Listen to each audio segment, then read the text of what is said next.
সে অনেক দামি জিনিস অল্প দামে, ঠিক নয় কি? যেমন আপনি অন্য একটা মাসে যদি ফরজ নামাজ পড়েন আপনাকে যে সওয়াব দিবে, রমজান মাসে তার 70 গুণ সওয়াব। রমজানে একে 70, রমজানে একে 70। এই মেহেরবান, এই দয়া কে করেছেন? আল্লাহ। আল্লাহ কোরআনে বলতেছেন, ইয়া আইয়ুহাল্লাযীনা আমানু কুতিবা আলাইকুমুস সিয়াম কামা কুতিবা আলাল লাযীনা মিন ক্বাবলিকুম লাআল্লাকুম তাত্তাকুন। আমার বান্দারা, আমার গোলামেরা, আমার বান্দারা, আমি তোমাদের উপর রোজাকে ফরজ করে দিয়েছি, অত্যাবশ্যক করে দিয়েছি, বাধ্যতামূলক করে দিয়েছি, ম্যান্ডেটরি করে দিয়েছি। কেন দিয়েছি? কারণ ইতিপূর্বে তোমাদের আগেও যারা পৃথিবীতে এসেছিল, যত নবী এসেছিল, যত রাসূল এসেছিল, সবার উম্মতের উপর রোজা ফরজ ছিল। কেন ছিল? লাআল্লাকুম তাত্তাকুন, যাতে তোমরা মুত্তাকি হও, যাতে তোমরা আল্লাহভীরু হও, যাতে তোমরা আল্লাহ থেকে প্রত্যেকটা মানুষের জীবনে সফলতা হচ্ছে ক্ষমা। সফলতা কি? ক্ষমা। কারণ আমরা অপরাধ করবো, এটা আমাদের নেশা, এটা আমাদের জন্মগত বৈশিষ্ট্য। আমরা অপরাধ করব, আমরা গুনাহ করব, কিন্তু এই গুনাহ ক্ষমাটা হচ্ছে আপনার আমার জীবনের শ্রেষ্ঠ সম্পদ, শ্রেষ্ঠ চাওয়া। আল্লাহ বলেন মুমিনরা সফল হয়ে গেছে। কোন মুমিনরা সফল হয়ে গেছে? যাদেরকে আল্লাহ ক্ষমা করে দেন। কাল কিয়ামতের ময়দানে আল্লাহ সমস্ত বান্দাকে ডাকবেন, সমস্ত বান্দাকে ডাকবেন, ডাকে হিসাব নেবেন, ডাকে হিসাব নেবেন, প্রত্যেকের আমল হিসাব নেবেন। এদের মধ্যে থেকে কিছু বান্দা হবে এমন যাদের কোনো হিসাব নেবেন না। আল্লাহ এসে ডাক দিবে, মুকাফিররা যাও জান্নাতে চলে যাও। আল্লাহু আকবার। আল্লাহ আমাকে ডাক দিবে জান্নাতে চলে যাও, আমাকে ডাক দিবে জান্নাতে চলে যাও। বাকি এরকম থাকবে, অবাক হয়ে থাকবে। এদের কোনো কথাবার্তা নেই, কোনো জিজ্ঞাসা নেই। আর আমাদেরকে বিভিন্ন কিতাবে আসছে প্রায় সালাতের আদালত থেকে শুরু করে প্রায় 60 থেকে 70টা আদালতে আপনাকে হিসাব দিয়ে দিতে হবে। এক নম্বর আপনার হিসাব হবে নামাজের হিসাব, নামাজের আদালতে আপনার হিসাব হলো। এখানে আপনি কোন রকম পার পেয়ে গেছেন, পরে আরেকটা, পরে আরেকটা, পরে আরেকটা, এরকম কিতাবে আসছে 60 থেকে 70টা আদালতে আপনাকে যেতে হবে। আর আল্লাহ যদি আপনাকে দয়া করে ছেড়ে দেয়, কোন আদালতে যাওয়ার আর কোনো সুযোগ নাই, দরকার নাই, সরাসরি জান্নাত। আমরা সেই ক্ষমা এবং জান্নাত কয়টা চাই? দুটো জিনিস আল্লাহর কাছে চাই। এক হচ্ছে মাগফিরাত, আর এক হচ্ছে জান্নাত। ওই ব্যক্তি সফল কাম যিনি মাগফিরাত পেয়েছেন এবং আল্লাহর জান্নাতে গেছেন। এছাড়া আর কোনো সফলতা মুমিনের জীবনে হতে পারে না। একজন মুমিন কোটি টাকার মালিক, 100 টাকা বিল্ডিং করেছে, আমেরিকায় বাড়ি আছে, কানাডায় আছে, লন্ডনে, মালয়েশিয়ায়, সিঙ্গাপুর, বাংলাদেশে বাড়ি আছে, গাড়ি আছে, বিমান আছে, হেলিকপ্টার আছে, সব আছে। তার ব্যাপারে তো আল্লাহ বলেন নাই ওয়াদাতুল মুমিন, সে তো সফল নয়, সে তো সফল নয়। সে দুনিয়ার জীবনে হয়তো আপনার চোখে আমার চোখে মনে হচ্ছে সফল কাম। আপনি তাকে জিজ্ঞাসা করেন, ইন্টারনালে বসে কথা বলেন, যে সবচেয়ে বেশি ধনী তাকে নিয়ে পাশে বসেন, ভাই আপনি কেমন সুখী আছেন, আপনার শান্তি কেমন, আপনি যে ঘরে ঘুমান, ভালো দামি খাবার খান, আপনি কেমন সুখী আছেন, কেমন শান্তিতে আছেন, একটু প্রশ্ন করেন। উনি বলল, ভাই আমি 3 কোটি টাকা ঋণে আছি, 6 কোটি টাকা লসে আছি, 10 কোটি টাকা ব্যবসা লস, 5 কোটি টাকা এদিকে লস, ওদিকে আমার সন্তান এদিকে আটকা পড়েছে, ওদিকে সমস্যা আর কোনো শেষ নেই। ঠিক না বেটি? ঠিক না বেটি? আর আরেকজন বান্দা আল্লাহ ওই যে গাছতলায় শুয়ে আছে, তার কোনো ঘর নাই, বাড়ি নাই, কিছু নাই, স্বামী নাই, স্ত্রী নাই, সে একা সেখানে বসে আছে। তাকে জিজ্ঞেস করবে কেমন সুখে আছে, সে বলল আলহামদুলিল্লাহ।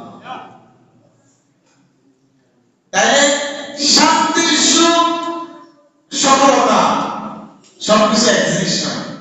সফলতা সে যাকে আল্লাহ রাব্বুল আলামিন কিয়ামতের ময়দানে বলবে, এই গোলাম তোর সমস্ত গুনাহগুলো আমি মাফ করে দিলাম, আর তোকে আমি কোনো হিসাব ছাড়া জান্নাত দিয়ে দিলাম। বলে সুবহানাল্লাহ।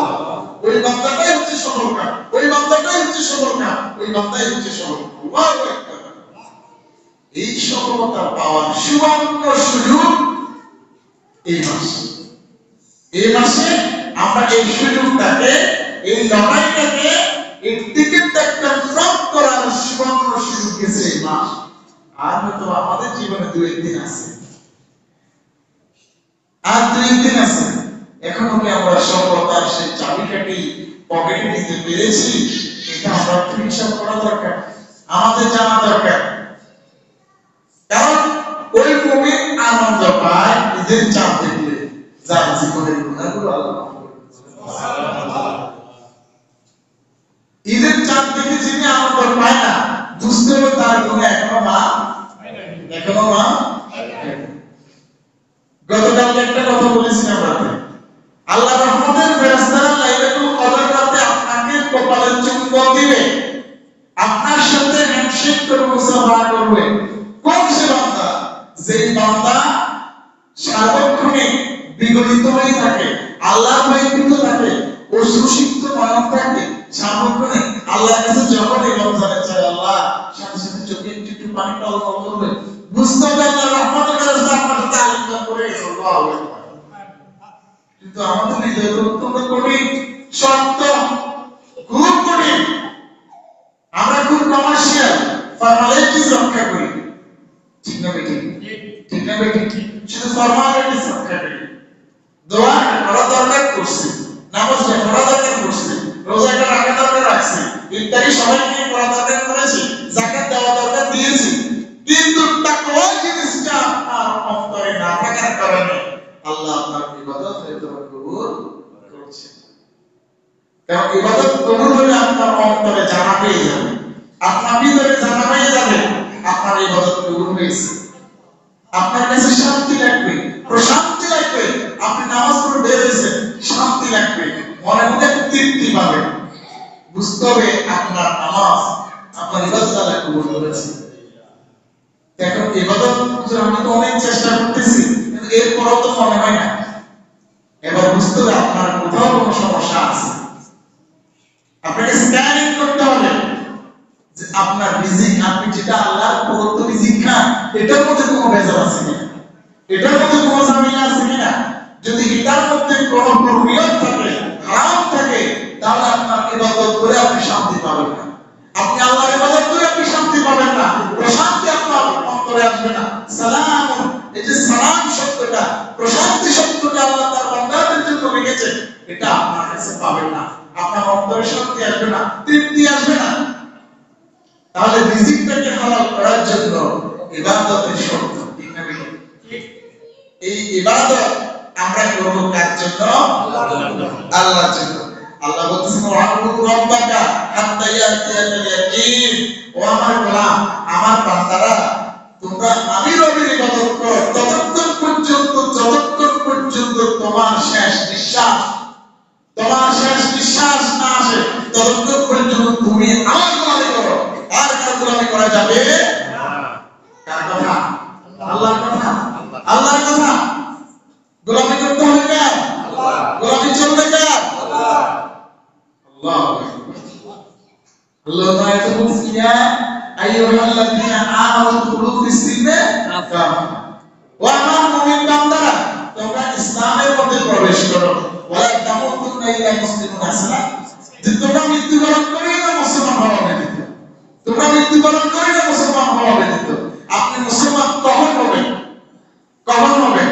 যখন আপনার ইবাদতের ভিতরে শরকিয়ত থাকবে না, শিরক থাকবে না, কুফরি থাকবে না, বেদাত থাকবে না, মুনাফিকি থাকবে না। আপনার যে রিজিক খান, ওই রিজিকের মধ্যে কোনো হারাম থাকবে না। তখন বুঝতে হবে আপনার ইবাদত আল্লাহর দরবারে কবুল হচ্ছে। আল্লাহু আকবার। আদারওয়াইজ আমরা কাল কিয়ামতের ময়দানে আল্লাহর কাছে ধরা, আল্লাহ বলবেন হিসাব দাও, এটা হিসাব দাও, ওইটা হিসাব দাও, রিজিক হিসাব দাও, এই যে তুমি এতগুলো বাড়ি বানাইছো হিসাব দাও। আমরা উত্তর দিতে পারবো না, উত্তর দিতে পারবো না। কালকে একটা কথা বলেছিলাম, বিশ্বনবী সাল্লাল্লাহু আলাইহি ওয়াসাল্লামের কাছে যখন সূরা দোহা নাযিল হচ্ছিল, সূরা দোহা যখন নাযিল হচ্ছিল, প্রত্যেকটা আয়াত তেলাওয়াত করে যাচ্ছে, তেলাওয়াত করে যাচ্ছে, তেলাওয়াত করে যাচ্ছে। একটা সময় জিবরিল আলাইহিস সালাম বলতেছে ওয়ালা সাওফা ইউতিকা রাব্বুকা ফাতারদা। অর্থ হচ্ছে হে নবী, আল্লাহ আপনার উপর রাজি হয়ে গেছে, আপনার উপর সন্তুষ্ট হয়ে গেছে। আমার নবী বলে, এই জিবরিল থামো থামো থামো, আর পড়িও না, আর পড়িও না, আমার কিছু কথা আছে, আমার কিছু কথা আছে, আমার কিছু কথা আছে। জিবরিল আপনি বলেন কি কথা? আল্লাহ বলে আমার বন্ধুকে কথা বলতে দাও। তখন আল্লাহ রাসূল বলে, আমার রব আমার উপর খুশি হয়ে গেছে, আমি আমার রবের উপর খুশি হয়েছি কিনা এটা কি জানো? আমার উম্মত, আমার গুনাহগার উম্মত একজনও যদি জাহান্নামে থাকে, আল্লাহ কসম করে বলতেছে, কিয়ামত কায়ামতের সাক্ষী, আকাশ জমিন সাক্ষী, জিবরিল তুমি সাক্ষী, আল্লাহর সমস্ত ফেরেশতা সাক্ষী, আল্লাহর কোরআন সাক্ষী, বাইতুল্লাহ সাক্ষী, আমি মুহাম্মদ আমার রবের উপর সন্তুষ্ট হতে পারি। আল্লাহু আকবার, আল্লাহু আকবার। সেই নবী আমাদেরকে একটা রাস্তা দেখিয়ে গেছে, একটা রাস্তা দেখিয়ে গেছে। রাসূল সাল্লাল্লাহু আলাইহি ওয়াসাল্লাম বিদায়ের দুটি কথা বলেছেন যে তোমরা দুটি জিনিস আঁকড়ে ধরবা, একটা হচ্ছে আল্লাহর কোরআন, দুই নম্বর হচ্ছে সুন্নতে রাসূল। যখনই তোমরা বিপদে যাওয়া, মনে হয় বিপদে চলে যাচ্ছ, তোমরা দুটো জিনিস ধরবা, একটা হচ্ছে আল্লাহর কোরআন আর একটা হচ্ছে আমার সুন্নাত। এই দুটো জিনিস তোমরা ভালো করে ধরবা, তাহলে তোমরা কখনোই বিপদগামী হবে না। আল্লাহু আকবার। আম্মা জান আয়েশা রাদিয়াল্লাহু তাআলা রাসূল সাল্লাল্লাহু আলাইহি ওয়াসাল্লামকে প্রশ্ন করলেন, ইয়া রাসূলুল্লাহ আইয়ুল আমালি আহাব্বু ইলাল্লাহ, ওয়া ইয়া রাসূলুল্লাহ আমার প্রাণের স্বামী, সম্মানিত স্বামী, আমার আল্লাহর কাছে কোন আমলটা সবচেয়ে প্রিয়, কোন আমলটা সবচেয়ে প্রিয়, কোন আমলটা সবচেয়ে প্রিয়? তখন আল্লাহ রাসূল সাল্লাল্লাহু আলাইহি ওয়াসাল্লাম উত্তর দিতেছেন, ক্বাল আদওয়ামুহা, ও আয়েশা ওই ইবাদত আল্লাহর কাছে প্রিয় যে ইবাদত সব সময় সর্বক্ষণে করে, ইন আল্লাহ যদি সেটা কম হয়, যদি সেটা আল্লাহু আকবার। আপনি রমজান এসেছে, সারা রাত তাহাজ্জুদ পড়েছেন, সারা রাত জেগেছিলেন, এটা ওই সময়ের জন্য প্রিয়, কিন্তু সারা সব সময়ের জন্য প্রিয় নয়। আপনি যদি 2 রাকাত নামাজ পড়েন, 2 রাকাত নামাজ পড়েন, শুধু 2 রাকাত ফরজ বাদে 2 রাকাত নফল নামাজ আল্লাহর জন্য পড়েন, আর সেটা যদি আপনি সারা বছর পড়েন, আল্লাহ বলতেছেন আমার কাছে এই 2 রাকাতই সবচেয়ে প্রিয় আমল। আল্লাহু আকবার। তাহলে আমরা এই হাদিসের মর্মার্থ হচ্ছে এই রমজানে আমরা ধারাবাহিকভাবে ইবাদত করেছি কার জন্য? আল্লাহর জন্য। রমজানের পরে ইবাদত করব কার জন্য? আল্লাহর জন্য। এখন আপনি রমজানে যে ইবাদতগুলো করেছেন, ধারাবাহিকভাবে ওই ইবাদতগুলো আপনাকে রমজানের পরে ধরে রাখতে হবে। তা না হলে আল্লাহ আপনার এই ইবাদত আল্লাহর কাছে পছন্দ হবে না। আপনি রমজান আসছে, আমরা বিশেষ কিছু দিনকে গুরুত্ব বেশি দিই, হ্যাঁ ওটা দেওয়ার ব্যাপারে হাদিস কোরআনে এসেছে, কিন্তু আপনি সামান্য আমল, আপনি মনে করেন একটা আমল সারা বছর করেন, সেটা কি শুধু ইস্তেগফার পড়েন, এটাই আপনার জন্য যথেষ্ট। আপনি সুবহানাল্লাহ পড়েন, এটাই আপনি সারা বছর পড়েন, এটাই যথেষ্ট। আল্লাহ নবী বলতেছেন, আমার বান্দা, আমার উম্মতেরা, তোমরা ভালো করে ওযু করো, ওযু করে আল্লাহকে সন্তুষ্ট করার জন্য ইখলাসের সহিত 2 রাকাত নামাজ পড়ো। 2 রাকাতের একটা সিজদা যদি আমার রব কবুল করে নেয়, এটাই তোমার সারা জীবনের জন্য যথেষ্ট হবে। একটা সিজদা যদি আমার রব কবুল করে নেয়, আপনার জন্য আর কিছু লাগবে না, আপনার জন্য আর কিছু লাগবে না, আপনার জন্য আর কিছু লাগবে না, এটাই যথেষ্ট জান্নাতে যাওয়ার জন্য। তাহলে আমরা আমল করব কার জন্য? আল্লাহর জন্য। আমরা আমল করব কার জন্য? আল্লাহর জন্য করব। আমি গত জুমায় বলেছিলাম 30 রোজা গুণ 10 300। আমাদের বছর কত দিনে? 365 দিনে। আরবি মাসে 360 দিন বা 354 বা 60 দিনের মধ্যে আরবি মাস হয়ে যায়। আরবি মাসের হিসাব অনুসারে আপনি রোজা রেখেছেন 30টা, 30 গুণ 10 300। এরপরে যদি আপনি একটা আমল করতে পারেন আল্লাহকে সন্তুষ্ট করার জন্য, ইখলাসের সাথে আল্লাহকে সন্তুষ্ট করার জন্য, যদি শাওয়াল মাসে 6টা রোজা রাখেন, কয়টা রোজা? 6টা রোজা রাখেন, তাহলে 6 × 10 = 60, এদিকে 60 এদিকে 300, তাহলে 360 দিন সারা বছর রোজা রাখার সওয়াব আল্লাহ আল্লাহু আকবার, আল্লাহু আকবার। মাকসাম রমাদান সুম্মা আতবাহু সিত্তা মিন শাওয়াল কানা কাসিয়াম দাহর। আল্লাহ নবী বলতেছেন, রমজানের পরে শাওয়াল মাসে যে ব্যক্তি 6টা রোজা রাখবে, যারা 6টা রোজা রাখবে তারা সারা বছর রোজা রাখি আল্লাহু আকবার আল্লাহু আকবার। এছাড়াও আমরা রমজান ছাড়াও প্রতি মাসে আমরা রোজার ধারে অনেকটা রক্ষা করার জন্য আইয়ামে বীজ চন্দ্র মাসে 13, 14, 15 তিন দিন রোজা রাখার চেষ্টা করব। কয়দিন? তিন দিন রোজা রাখার চেষ্টা করব। এই রোজার যে মেডিকেল সায়েন্স প্রমাণ করে দিয়েছে, যারা সবসময় কমপ্লিটলি রোজার সাথে থাকবে, রোজার সাথে থাকবে, এটার উপর গবেষণা করে জাপানি একজন বিজ্ঞানী নোবেল পেয়েছে। আল্লাহু আকবার। শুধু আমাদের রোজাকে গবেষণা করে যে রোজার উপকারিতা কি, যারা রোজা থাকে তাদের কঠিন কোনো রোগ হবে না, তাদের কঠিন কোনো রোগ হবে না, তারা দ্রুত বার্ধক্যে যাবে না, শক্তি তাদের দ্বিগুণ। যারা সবসময় খায় আর যারা রোজা থাকে সবসময় খাওয়ায় যারা, তাদের যে ডাবল শক্তি কাদের? যারা রোজা রাখে। আল্লাহু আকবার। সুবহানাল্লাহ। আল্লাহ আমাদেরকে একটা বরকতময় মাস আমাদেরকে দিয়েছেন, আমরা আল্লাহর কাছে শুকরিয়া আদায় করি। আলহামদুলিল্লাহ। এবার হচ্ছে আমাদের ঈদের জন্য করণীয় কি? সামনে তো আমাদের একটা ঈদ, আমাদের একটা আনন্দের দিন। রোজাদারের জন্য দুটো সময় খুবই আনন্দ, একটা হচ্ছে ইফতারের সময় আর একটা হচ্ছে শাওয়াল মাসের চাঁদ দেখা যায়। আল্লাহু আকবার।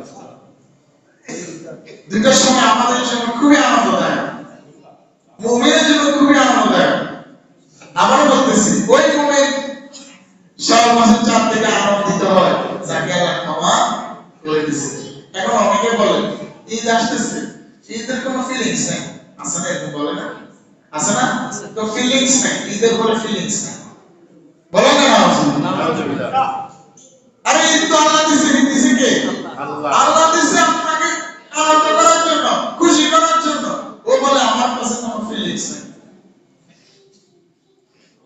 আল্লাহ আমাদেরকে ক্ষমা করে বলুন, আমিন। আল্লাহ নিয়ামত দুটোই মুসলমানদের জন্য আনন্দ করবে, আনলিমিটেড আনন্দ। এই নয় যে আবার গান বাজনা করবে। হ্যাঁ, ওই খেলাধুলা করা যাবে। রাসূল সাল্লাল্লাহু আলাইহি ওয়াসাল্লাম বাচ্চাদেরকে খেলাধুলার জন্য অনুমতি দিয়েছেন। একটা তবলার মতো এক ঢাল, এটা বাজানোর অনুমতি দিয়েছেন। ইসলামী সঙ্গীত গাওয়ার অনুমতি দিয়েছেন। সেদিন বাচ্চারা খেলাধুলা করবে, তারপরে এই যে এক তবলার মতো এটা বাজাতে পারবে, এরপরে তারা ইসলামী সঙ্গীত গাইতে পারবে, আত্মীয়দের সাথে দেখা সাক্ষাৎ করবে, আনন্দ করবে। এটা যে নিয়ামত, এই নিয়ামত দিয়েছেন তিনি আমাকে। আল্লাহু আকবার। আমাদের নামাজের সময়সূচি কি নির্ধারণ হয়েছে? 8টা, সকাল 8টা ইনশাআল্লাহ। আচ্ছা, ইনশাআল্লাহ। ঈদের নামাজ মাঠে পড়া হচ্ছে সুন্নাত। মাঠে পড়া কি সুন্নাত। যদি কোনো কারণ দুর্ঘটনাবশত ঝড় বৃষ্টি অনেক কারণ না হয়, তখন মসজিদে পড়া জায়েজ, তবে মাঠে পড়াটাই সুন্নাত। আমরা এখন কিছু জানবো যে এই রমজান আমাদের জন্য বার্তা দিয়ে যাচ্ছে, একটা মেসেজ দিয়ে যাচ্ছে যে আমাদের ইবাদতটাকে আমরা ধারাবাহিকভাবে রাখবো ইনশাআল্লাহ। আমরা এই মাসে দান সদকা করেছি, এটা ধারাবাহিকতা রাখবো ইনশাআল্লাহ। অনেকে আমাদের কাছে প্রশ্ন রাখে যে এবারে সদকাতুল ফিতরা যেটাকে আমরা বলি, এই ফিতরাটা কিভাবে নির্ধারণ হয় আমরা একটু আলোচনা করব। সবাই একটু মনোযোগ দিন। ফিতরা দেওয়ার সিস্টেম, সুন্নাত হচ্ছে খাদ্যদ্রব্য দিয়ে। কি দিয়ে? খাদ্যদ্রব্য দিয়ে। যদিও এটা পরবর্তীতে কিছু সাহাবীর আমল খাদ্যদ্রব্যের বিনিময়ে অর্থ দেওয়া যাবে, তবে খাদ্যদ্রব্য দেওয়াটা হচ্ছে রাসূলের স্পেসিফিক সুন্নাত। স্পেসিফিক সুন্নাত হচ্ছে খাদ্য দেওয়া।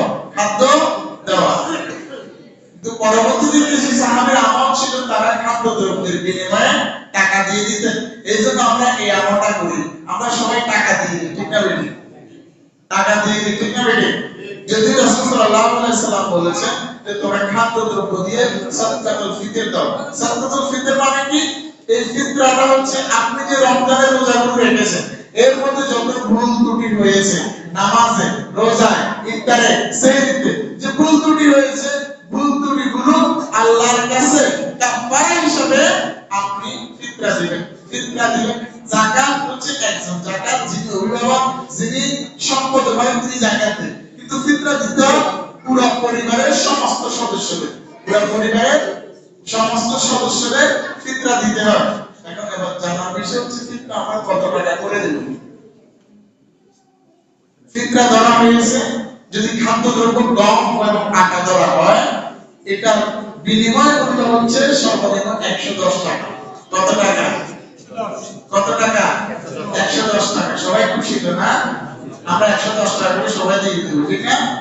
না, 110 টাকা তো সবাই দিবেন না। 110 টাকা সবাই কেন দিব? 110 টাকা দিব যার সামর্থ্য 110 টাকা দেয়, তিনি 110 টাকা দিবেন। কিন্তু যার সামর্থ্য অনেক বেশি আছে, যার সামর্থ্য অনেক বেশি আছে, তিনি দিবেন সর্বোচ্চ সর্বোচ্চ ম্যাক্সিমাম লিমিট হচ্ছে 2805 টাকা। কত টাকা? 2805 টাকা। ওটা হচ্ছে পনির। পনিরের খাদ্যদ্রব্য বিনিময় মূল্য হচ্ছে 2805 টাকা। এখন আমরা সবাই একটা আমল করি, সেটা কি? নিচের দিকে তাকাই, 110 টাকা করে ফ্যামিলি সদস্য 8 জন হিসাব করে দিয়ে দিই, ঠিক না বেশি? আল্লাহ আপনাকে রমজান দিয়েছেন তাকওয়া হওয়ার জন্য, মুত্তাকি হওয়ার জন্য, খুদাবীর হওয়ার জন্য, আল্লাহকে সন্তুষ্ট করার জন্য। আপনি তো কোটি কোটি আল্লাহ জানেন, ঠিক না বেশি? আপনার ধন সম্পদের অভাব নেই, আল্লাহ জানে না? আপনি 110 টাকা কেন দিবেন? আপনি দিলেন 3000 টাকা, যেটা সেটা দেন, 2805 টাকা করে দেন। আপনার যোগ্যতা, আপনার ক্ষমতা, আপনার সামর্থ্য আল্লাহ দিয়েছেন, আপনি সামর্থ্য অনুযায়ী আপনি ফিতরা দিবেন। আমরা সবাই ইন জেনারেল কমন করে ফেলছি, সর্বনিম্ন যে লিমিটটা, এই লিমিটে সবাই দেবে না। এটা তো তাকওয়ার পথ নয়। আপনার লিমিট আপনাকে দিয়েছেন, এটাও আল্লাহ প্রদত্ত, ঠিক না বেটি? আপনাকে দেওয়ার ক্ষমতা দিয়েছেন, এটা কে দিয়েছেন? আল্লাহ। আর যাকে দেয় না সেটাও কে করেছেন? আল্লাহ। আমরা খুব কেন দেব? যিনি বেশি দিতে পারবেন তিনি বেশি দিবেন। আমি কয়েকটা মূল্য বলেছি, 110 টাকা, এরপর 530 টাকা, এরপরে 1980 টাকা, এরপর 2310 টাকা, 2805 টাকা। পাঁচটা হিসাব, কয়টা হিসাব? পাঁচটা হিসাব। 110, 530, 1980, 2310, 2805। একজন প্রতিজন পরিবারের সদস্য যদি 5 জন হয়, 5 জনের হিসাব করে করে এই ফিতরাটা দিয়ে দিব। কাকে দিব? গরিব মিসকিন যারা আছে তাদেরকে দিব। সর্বপ্রথম দিব আগে নিজের আত্মীয়, ভাই বোন, চাচা, ফুফু, এরা আছে কিনা? সন্তান নয়। আবারও বলে দিচ্ছি, আপনি পয়সাওয়ালা, আপনার একটা সন্তান গরিব, একটা সন্তান দরিদ্র, আপনি সন্তানকে যাকাত দিতে পারবেন না, ফিতরাও দিতে পারবেন না। আপনার বাবাকে